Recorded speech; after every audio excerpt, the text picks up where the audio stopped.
আমার প্রাইভেট ব্যাচের স্টুডেন্টরা কিন্তু রেগুলার হোমওয়ার্ক জমা দেয় এবং যারা হোমওয়ার্ক দেয় তারা কিন্তু 7.5 8 এরকম রেজাল্ট করে, ঠিক আছে? সো দেখেন, এই যে আমি একটা ক্লাস করিয়েছিলাম সেন্টেন্স এন্ডিংয়ের উপরে, সে কিন্তু 5-এর ভিতর 4টা কারেক্ট করতে পেরেছে একটা ক্লাস দেখার পরেই।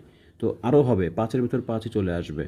সো দেখেন, এরপরে সে একটা স্পিকিং আমি কাজ দিয়েছিলাম, স্পিকিংয়ের হোমওয়ার্কগুলো আমাকে এভাবে জমা দিচ্ছে, দেখেন।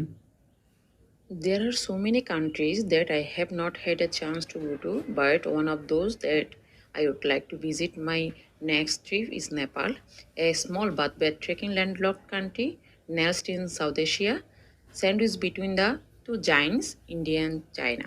Nepal is truly one of a kind because of its dramatic geography. It is all renowned for being home to the Himalayas, including the mighty Mount Everest.